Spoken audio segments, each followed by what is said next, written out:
Hello, everyone. On today's podcast, the team at Supplierty News is going to discuss the recent Department of Justice review on affirmative action based on the Harvard University suit from 2015.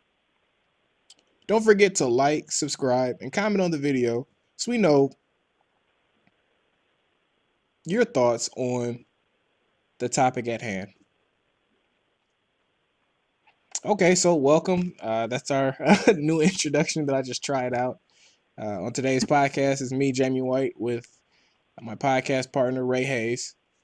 Uh, so What's Ray, going on, Jay? How you doing? yeah. So before we start, this is the first podcast since you've been married. So definitely congratulations Oh, thanks, man. on that. Yeah. So this is And your thank you as well for being one of my groomsmen.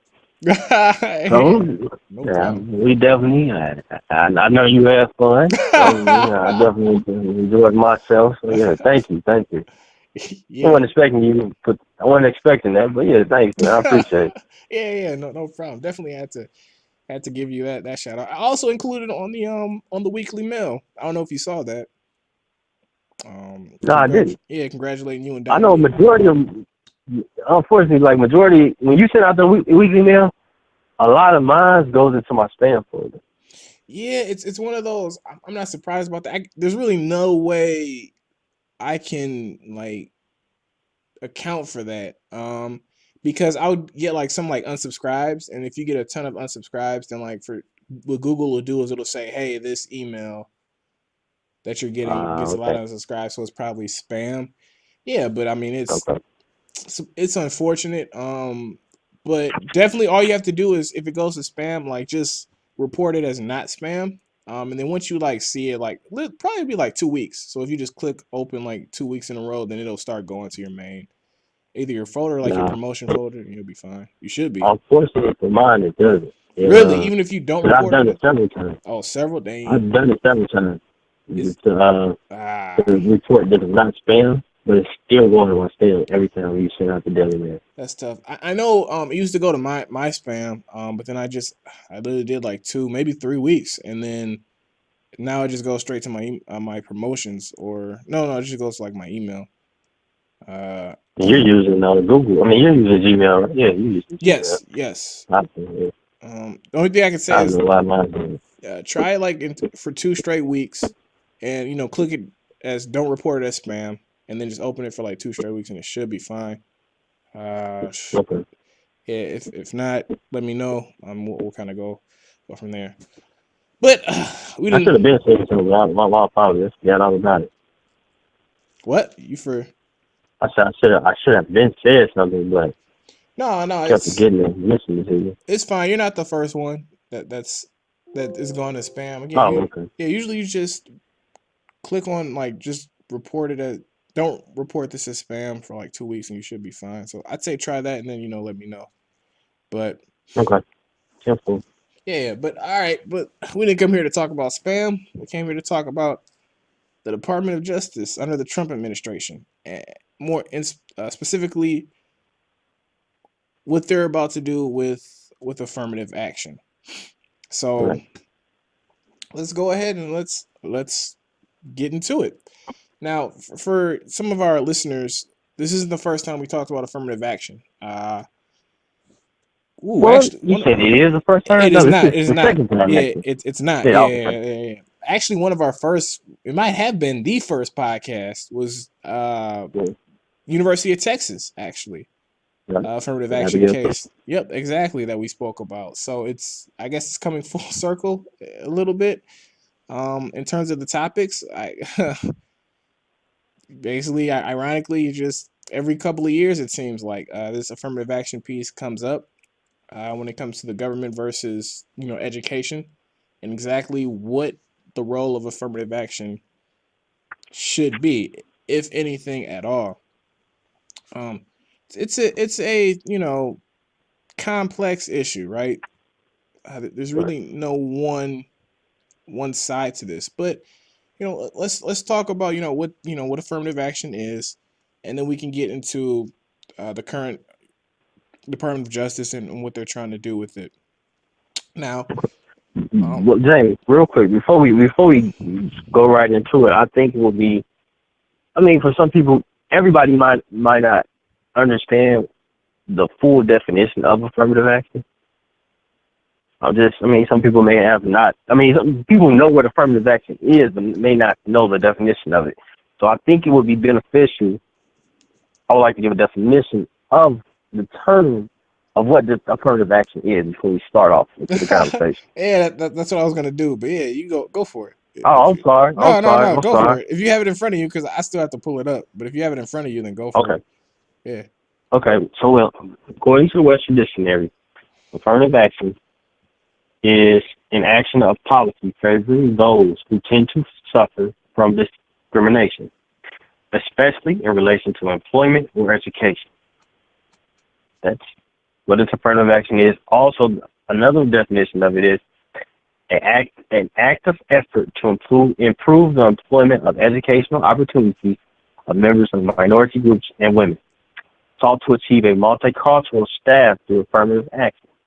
A similar effort to promote the rights and purpose of disadvantaged persons.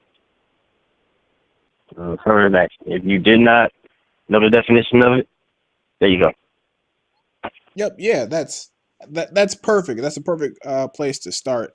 And again, we've talked about this before, but a lot of people think that when a college accepts, I don't know, 15% of their acceptance rate goes to black people, that is affirmative action. And again, I said this previously and I'll state it again, that is not affirmative action, right?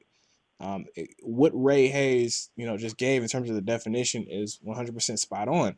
What it is it's providing opportunities for people who have been historically discriminated against, again, just opportunities to go to colleges that they otherwise may not have had the opportunity to go to. I'm using opportunity a lot, but whatever.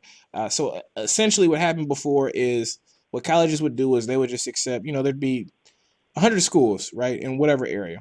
And what they would do is they'd only look at 50 or 60 schools and say, these are majority white populations. Let's just look at these guys, except, a bunch of white people, for example. What affirmative action does is it says, no, you can't just look at these 60 schools in this area. You got to look at all 100 because these other schools, they have black, Hispanic, Asian, whatever other population, women, a lot of women, whatever other population. So what it does is it just expands the boundaries that these colleges are looking for, and then they can accept whoever they want. Now, if they're accepting people who don't meet qualifications and whatnot, that's discrimination. And that, again, that's not affirmative action. So when people continue to attack these like affirmative action policies, it doesn't make any sense because that's affirmative action brings you to the table, right? It doesn't account for the food that's on the table, if that makes sense. And right now what people are saying is they're saying, we don't like the food. And it's like, well, that's fine, but that's not affirmative action. Getting you to the table is affirmative action. So perfect place to start the conversation. Let's look at the Department of Justice, right? So right now, we're still in the preliminary stages, but what they're doing is they're, quote unquote, taking a look at the affirmative action policy that's being sued when it comes to Harvard University 2015. And Ray, you can explain a little bit more and then, give your thoughts on that. And then I'll come after and then we'll have a conversation about it. But go ahead and explain it because this is something that you definitely wanted to talk about and kind of spearhead. Okay. Well, like Jamie said, he gave me a good introduction. I appreciate that leading into this topic. But the Department of Justice, like Jamie said, is going about preparing to get lawyers to go about, what can you say, fighting against affirmative action? Is that what you say? Would that be the right term to describe it as, Jamie? Not yet. What they say, this is because the New York Times got in trouble for this. What they're saying is they're investigating it, and that's it. So we haven't gotten to that part. So they're just investigating, quote unquote, right? I mean, they've investigated other things and then led to what we all thought that they would lead to, such as immigration. But they're just investigating right now. So yeah, and they're the entire Trump administration. I'll tell you what the New York Times were saying, and like Jamie said, Fox News reported that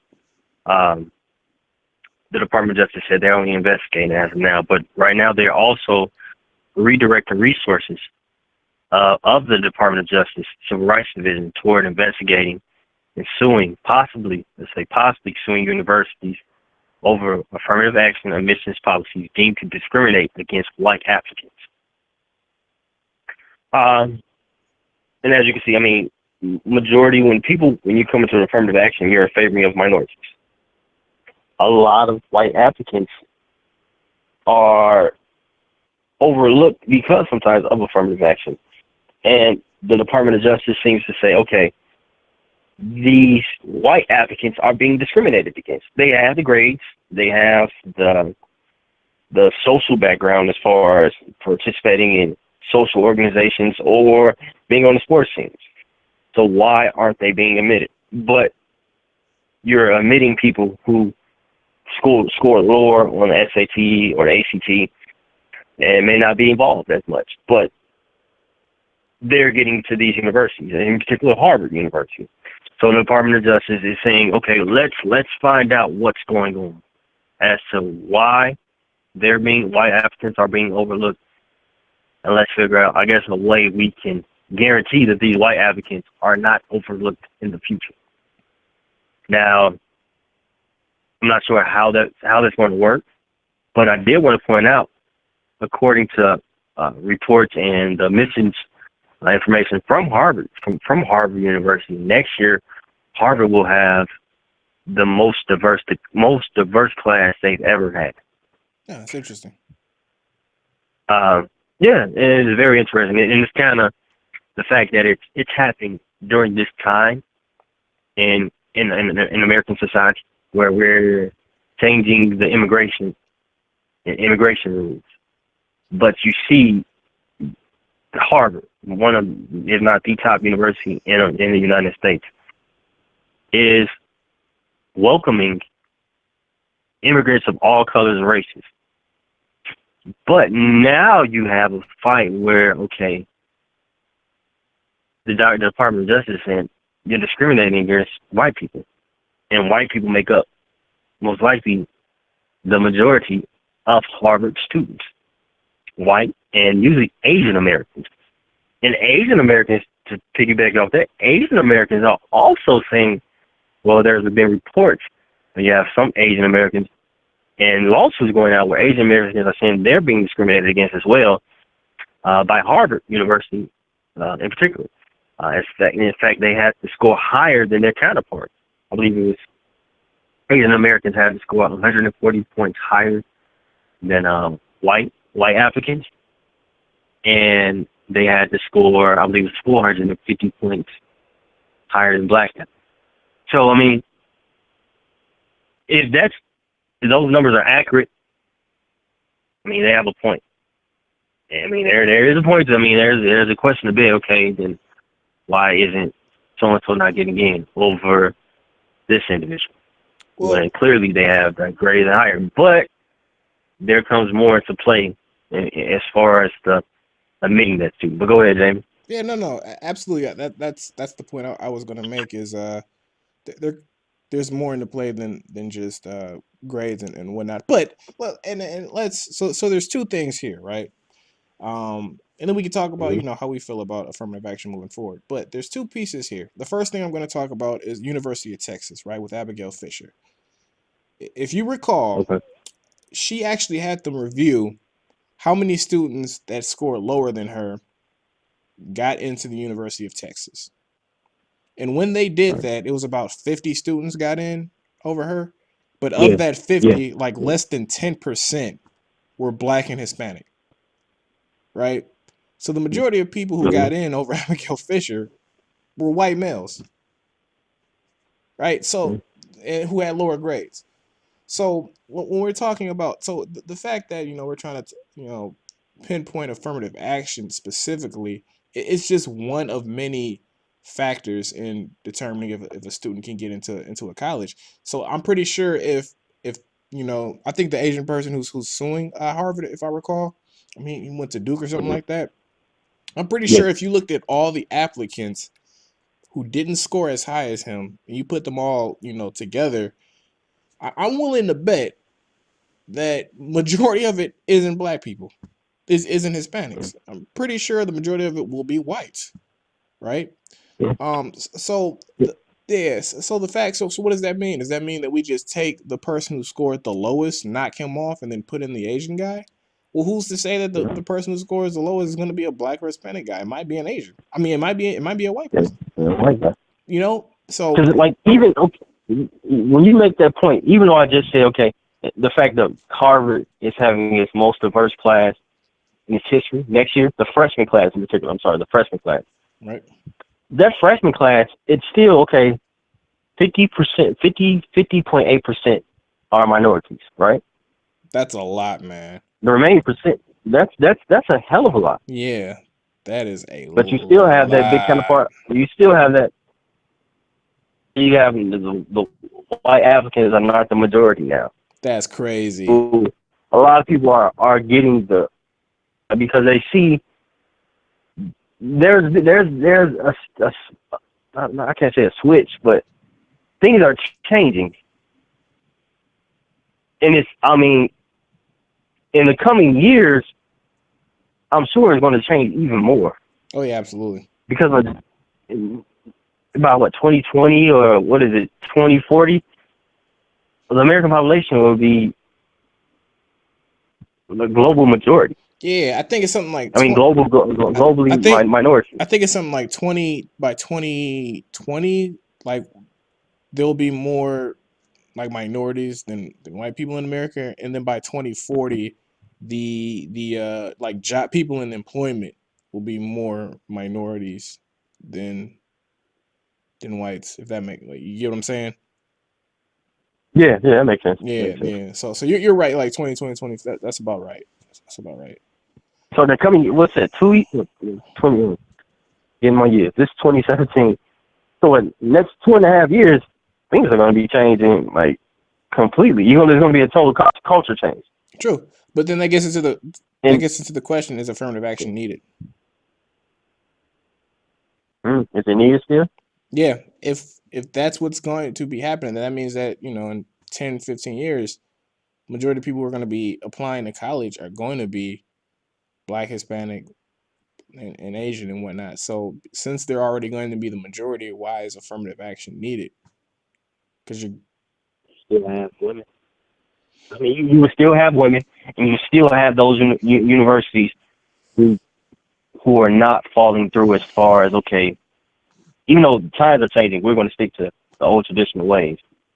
So if we get rid of affirmative action, okay, yeah, the society may be multicultural, but this university doesn't have to be. No. Or this job doesn't have to be. I 100%. I 100% agree with that. I mean, look at the amendments, right? There's an amendment that gives Black people freedom. There's an amendment that gives women the right to vote, and all minorities and whatnot, discriminated people the right to vote and stuff. Just because we're 200, 300 years away, you don't say, well, let's just get rid of that amendment. We don't need it anymore. Like that's not how this works. There's really, once affirmative action is in place, there's no need to get it. It's in place. Like it's there to ensure that what happened those years ago doesn't happen again. That's why they're there. That's why these laws are here. And I mean, it's a policy, but still, like that's. So when people say, we don't need anymore, we need to get rid of it. It's one of those, again, affirmative action isn't, let's just get all these, minorities, let's accept them at a much higher rate, at a lower score than, for example, whites and whatnot. That's not affirmative action. Like that's, but the affirmative action policy is, in my opinion, is fine. Again, it's just like the amendments where it's in there. Do we honestly need minorities and women need the right to vote? Probably not. I think we can all safely say that's assumed. But guess what? Nobody's going to take that away. Imagine if you brought that up. Hey guys, we want to take away some of these amendments. Imagine how well would that go over? Because the argument's valid, right? You don't need it, right? It's valid. We can all assume like you don't need it. We can all assume that nobody's going to stop a female from voting. But we're not. But then you look at, let's say, for instance, look at North Carolina that have they were shot down by the Supreme Court for their Voting Rights Act, as far as like basically discriminating against minorities. So if you get rid of stuff like that, exactly. people are going to figure out ways to discriminate. Even Exactly. okay, all right, cool. We got rid of it. Okay, let's add something else. Let's make sure they really Exactly. It doesn't come back at all. Exactly. If it's in place and it's working and things are getting better, why change it? Just keep it, right? Yeah. So that's essentially how I feel about affirmative action. Again, it's not the choice or whatever of the educational institution. What it is it's a policy that just says looks at everybody. That's fine. That's not bad. Now that's pretty interesting about Harvard's is about to be the most diverse. That's interesting. The one thing that we do have to talk about a little bit is when you're talking about educational institutions accepting people with like lower scores. That's a bit tough because statistics show that like if you're particularly minorities, so like Black and Hispanic, if you get accepted to like and this isn't for Ivy Leagues because like if you go to the Ivy League and you graduate, you're fine. Like you're fine. But these are for like the regular like public schools and other places where if you get accepted to a state public school, but you have lower scores, you wouldn't have done as well than if you would have went to a not as famous public school in your state, but went there based on your scores, and just kind of went through there, and graduated. You do better statistically, which is pretty interesting. So when we're taking a look at that, I mean it makes sense. Again, I'm fine with affirmative action, but I think that more so gets into like. So I think the entire educational system needs to be completely changed, in my opinion. But what are you gonna do? How so? Are you talking about higher education or just educate the entire educational system in general? Man. Entire. Okay. Yeah, because it's pretty obvious that like not all, for example, like high schools, they're just not all preparing people for the transition. I think there needs to be. I think there needs to be a lot more like what do you call it? Like trade skills in high school. Like my dad. But that's the thing. They're getting rid of those trade courses. I know. My dad used to say like how like when you were in high school, you could graduate high school with like a certificate of whatever. Yeah, like, for plumbing. Right. Yeah, like whatever trade you wanted. Right. Like we need to get back to that. Like why don't we have that anymore? Like that's because not college isn't for everyone. Like we're creating this society where like we're telling people, okay, once you go to high school, you got to go to college. No, you don't to be successful. No, you don't. You can look at a lot of like, for instance, look at a lot of the people in the tech industry.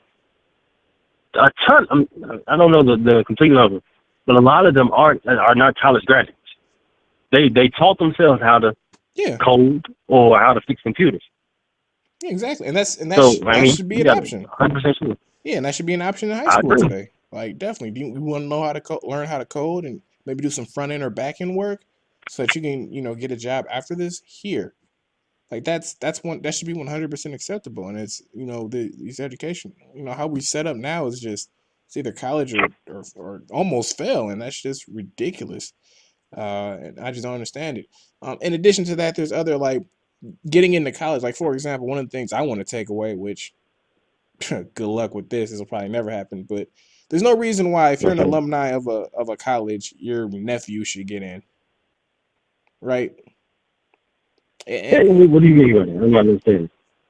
So in college, so one of the things you get points for if like your parents went to a college or if your uncle went to a college. Oh, okay. When you're filling out a college application. Oh, you're saying that shouldn't be? No. Like you shouldn't get a point for that. I agree. Not at all. For what?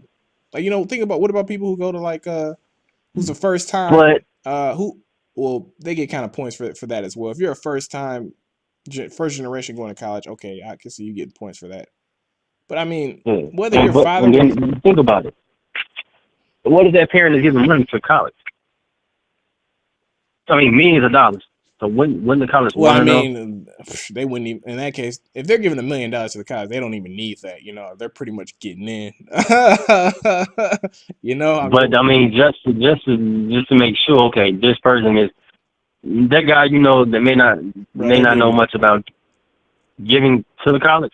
Okay, let's make sure we put this in the application. If you're giving to the college, let's go about checking the financials of what this alumni member is doing for the college. Maybe they're not giving anything, but I mean, hey, maybe he was a popular kid on campus. I mean, maybe he did a lot for the university as far as moving it forward. That's fine for him. Why should his son or daughter get in, or nephew? Not true. I see what you're saying, Yeah, like I don't know. but And I, and I, and, and I, I, in a lot of in a lot I of in a lot of like you said, instances, that's not like that's pretty like okay if you're giving $1 million, then fine, whatever, get in. But we know how it works. Like nobody's stupid when it comes to that. But I'm talking about like for example, like colleges that graduate 10-20,000 people a year. No, with you. like no, like your son or daughter. No, that doesn't make any sense to me. You know, That's true. if you don't have the grades to get in, you don't have the grades to get in. And same with minorities, same with women. If you don't have the grades to get in, you don't have the grades to get in. Um, and let me not say grades. If you're not qualified No, to I do mean, well, yeah, because it's more than yeah, grades. I don't want to can't say just great. Yeah, yeah. I don't want to limit it to just grades because education is more than just grades. Uh, right. but hey,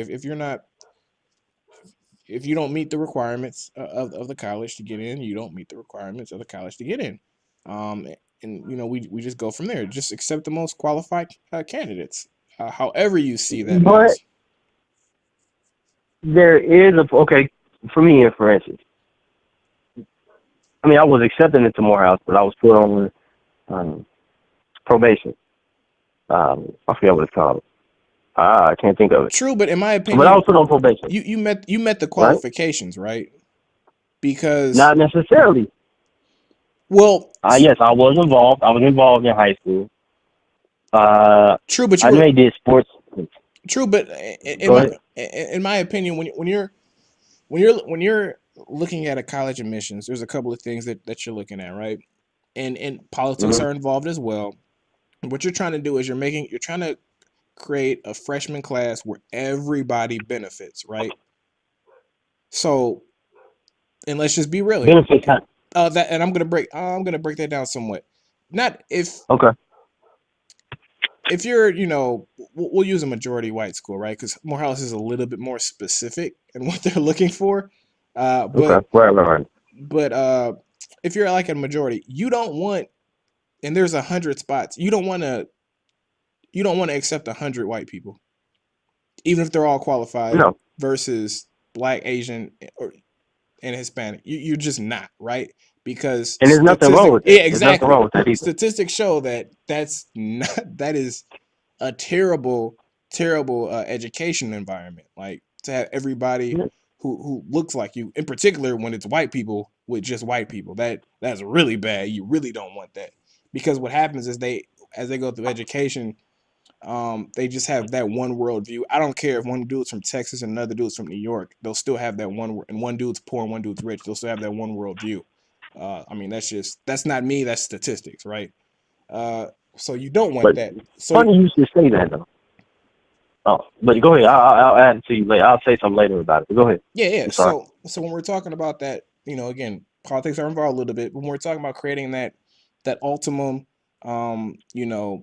freshman class, if you will, there is some things that you need. One of which being, you do need that diversity. You do need, those black, Hispanic, Asian. You do need females. You do need foreign people. You do need people who this is the first generation.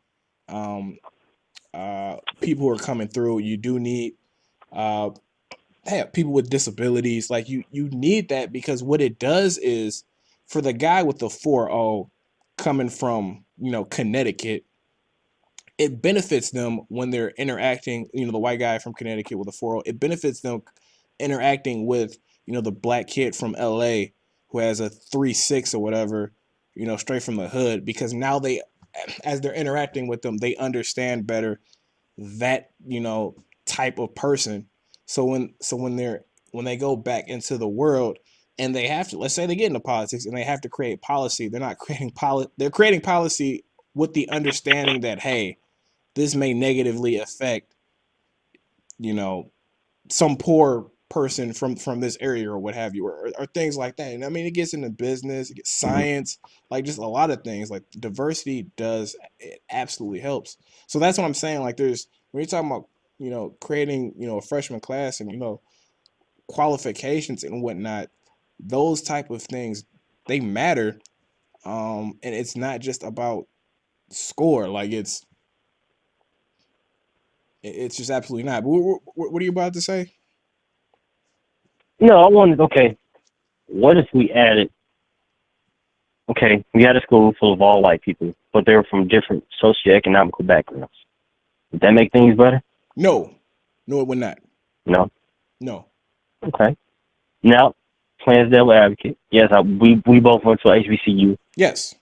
Now, put it in the perspective of a HBCU, where majority, you have a college with all black people. Yep. But these black people are from all different socioeconomic backgrounds. Right. Or you may have some black people from abroad, from Africa, Europe, Asia, or Jamaica, or something like that. Mm-hmm. How is it in comparison to an all-white school with all white people? How is that any different? Just it sounds like a cop out, but it's 100% true. We're minorities. Right. Okay. So simply put, when we go back out into the environment, for example, if I want to get a job at a big business, it's going to be 70, 80, 70, 75% white. So we're forced to interact with white people regardless of what college we go to. I see what you're saying. They're not necessarily forced. No. When it comes even in the job field, they're not forced to interact. Yeah, exactly. There's like there's some stat out there that it's like 80% of white people like don't interact, like don't have a black friend, like they don't really interact with black people at all outside of like work, right? Versus like if you look at any minority, like they're just forced to, like we don't have an option. If you want to get if you want to get a job, you have to. So for HBCUs or Hispanic or like Asian, like whatever college we go to, that's why I'm saying like statistically, like it's worse if white people, like if it's just 100% white, that's just terrible, because then they can go out into the world. They're the only group who, if they choose to, well, I mean, black people can, I mean, different people can to a certain level of degree, but like if white people want to just stick with white people, they can do that and be just fine. Like, yeah, they can absolutely do that. Everybody else is like, you're going to eventually get in a situation, you got to call the cops, fire department, you got to go downtown, government, like something, you're going to get hit eventually. Like there's just, I mean, again, Detroit's 89% black. We're the most, in terms of percentage, the largest black city in America. And I mean, what was it, like our police department is 60% white. Like there's just no way to get around it. It's impossible. But yeah. So that's why I'm saying that, like, it's still better. Diversity is definitely worse, and it's still the best. I mean, again, straight off of statistics, when you have black, white, Asian, and Hispanic, and you're learning together, that is the best situation. But the extreme worst would just be straight white males. That's 100% not what you want. I got you. Yeah, so. I got you. And that's what Professor, give me one second to think of his name. I actually did an article recently about him, and he was just saying that the fact that when it comes to affirmative action, we tend to say we use diversity as being beneficial for the affirmative action, and he was going about saying that is not necessarily the case. We're using it in the wrong terms. If you can just bear with me, I'm going to give you his name. But like I said, I recently wrote the article Professor. It's about this. I know there's like Thomas Sowell. I know him. Like he's like 100% against affirmative action. Now, what was his name? Thomas Thomas Sowell. Sowell. Yeah, he admits that like diversity is the best, but he also says that like affirmative action is the worst way to do it. And he also uses like the big people who it discriminates against is Asians. The guy I was referred to, he's a Harvard law professor. His name is Randall Kennedy. Okay. Here's a quote from what he said. He said, "Because diversity has been made to carry this heavy burden, the Supreme Court has engineered things in such a way that the advocates are having to work to overcome, to come up with justifications that in some instances they cannot bear. They cannot bear." So to say. So, I mean, Oh yeah, I remember that part you wrote. Yeah. I mean, it's interesting. I mean, as Yeah, far as it's we need diversity. I mean, we need diversity, but we can't just say we can't just say we need diversity and not make it have logical reasoning as to why we need diversity when it comes to the affirmative action. You have to be able to back it up and explain why it's beneficial. And I think what you just did was definitely beneficial and explained it in great terms. Yeah, I mean, there's other points. For example, affirmative action. So number one benefit of affirmative action are white women, but when it comes to like, for example, black people, it does benefit like middle class and upper class blacks more so than it benefits the like lower class blacks, which it was supposed to be geared towards. So and there's people like, oh well, they would have, middle class blacks still would have been successful without it, which yeah, I don't know about all of that, but I don't know. yeah, like I don't, whatever, but I think so there's definitely that disconnect, right? When it comes to colleges, just again, and this is why I think the educational system in general just kind of needs to revamp itself. But Mm-hmm. so there is some type of disconnect there, but I don't think affirmative action is the policy of affirmative action is the issue here.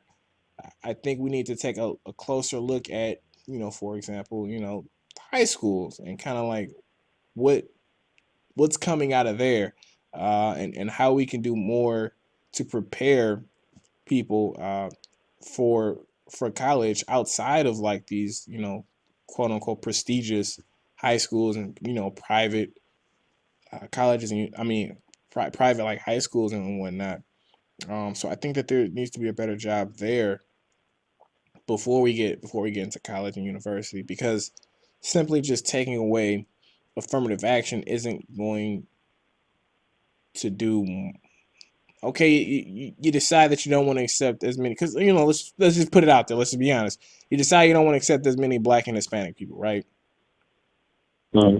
Those are the main two groups that are growing in America. Why would you want to drop that percentage down? So now you have more You kind of actually uneducated want to black do and that. Hispanic. Yeah, now you have more uneducated black and Hispanics. And who be working at your local grocery stores or the business owners at your local small business firms in the area. Why wouldn't you want them to be educated? Yeah, Like you said, it wouldn't make any sense. yeah, like this. I mean, it's this whole fairness, supposed fairness thing is just ridiculous. It's not looking at the purpose of a society. That's educating a growing population, right? Educating and putting to Mm-hmm. work a growing population. Well, if you look statistically, there's who's growing the most? Hispanics and blacks. Uh, who's the people with a negative growth rate? Well, white Americans. Now, I'm not saying we should stop educating white Americans. Absolutely not. No, But what I'm not saying at is all. the policy that we have in place is geared towards helping to educate, um, helping to educate a growing population. So because of that, these policies need to be kept in place to help these guys, and taking these away and trying to decrease the amount of a population that's growing being educated, that just doesn't make any sense. And again, we've already, admitted that you should not be accepting people who just don't meet your requirements. Like, no, that's discrimination, 100%. Get rid of it. But that has nothing to do with affirmative action, and that's because the education system needs to be something.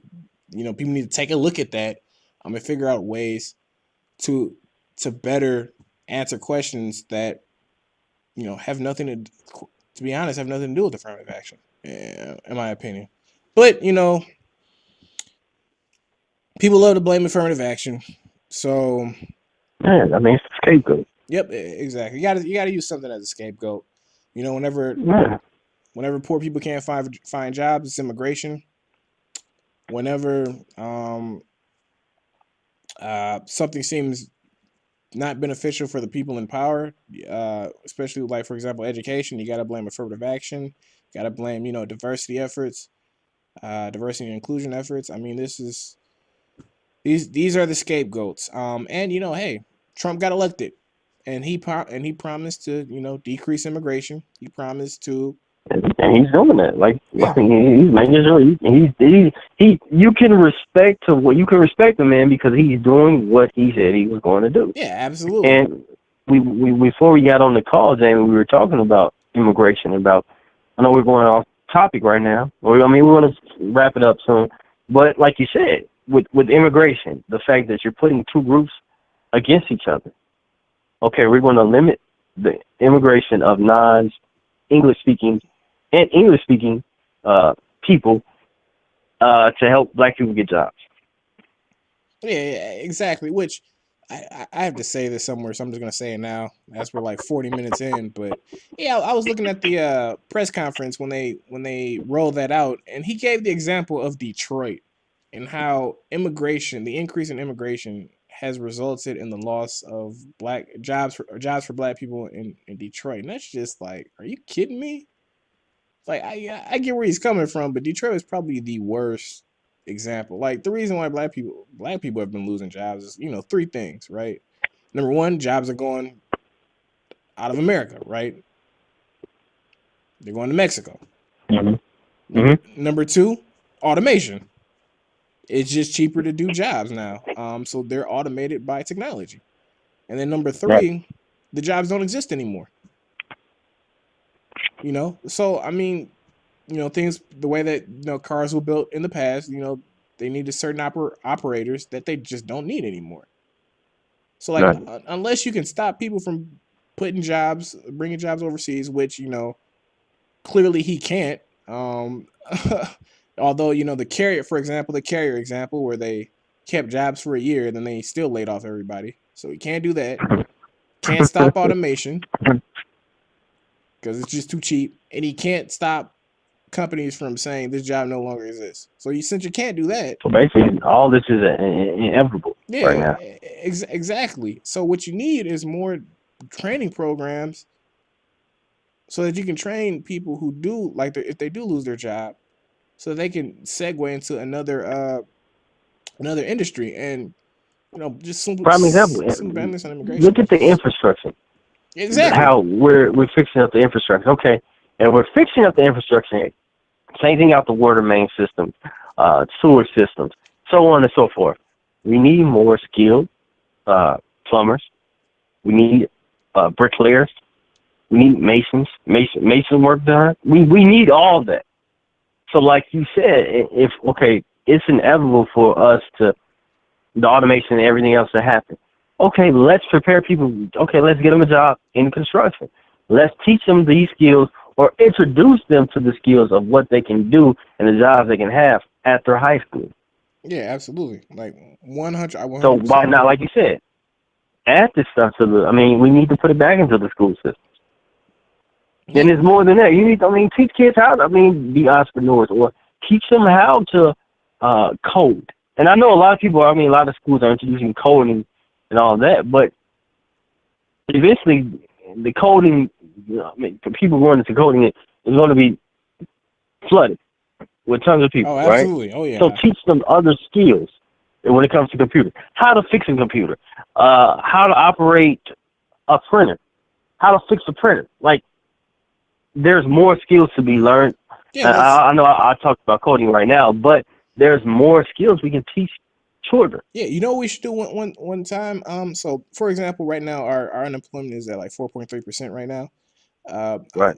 I've been writing a couple articles about small businesses and how there's like I want to say like 5 million unfilled jobs because there's a skills gap.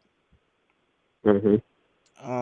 And what people are looking for, like people just don't have the skills to do it. And it's not all, tech. It's just like you said, it's a lot of work that it's a lot of physical manual labor work that people just don't have the It skills goes to do. overlooked. Yeah, exactly. That you can make good hard money on.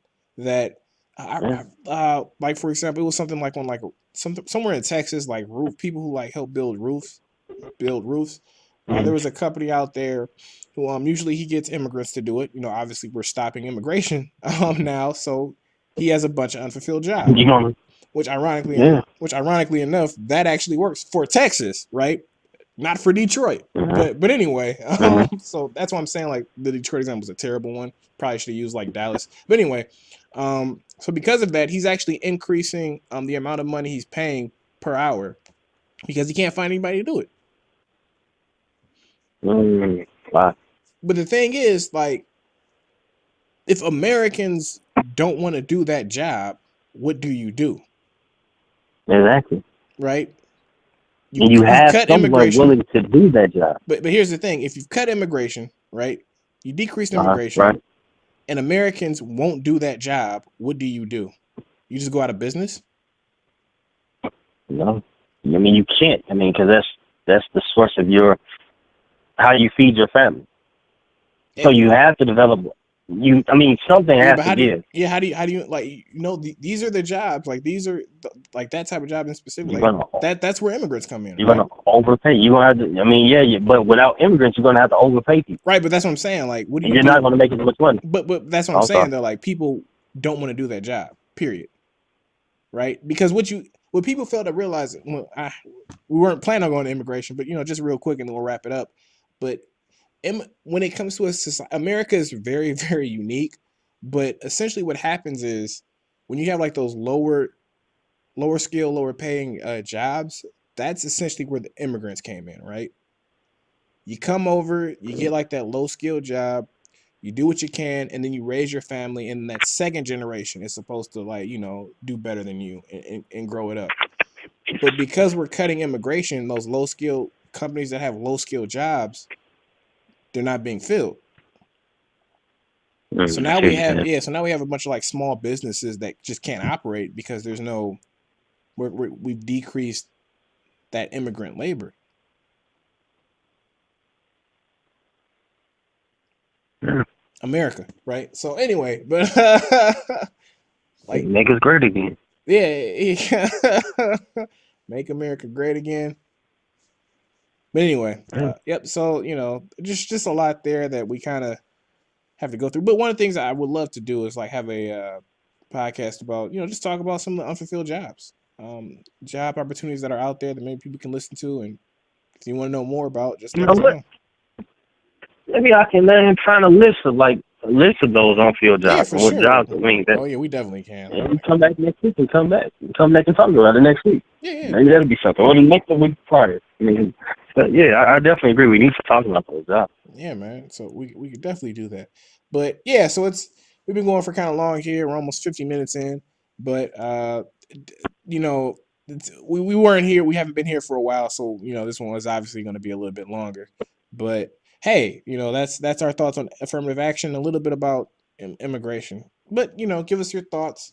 Again, appreciate everybody for sticking with us and supporting us. Um, these continual weeks, even though we haven't put anything out in a little while. But thanks for coming back. Thanks for supporting us. And please like the video, subscribe, and leave us a comment. So thanks and have a great day. Have a good day, everybody.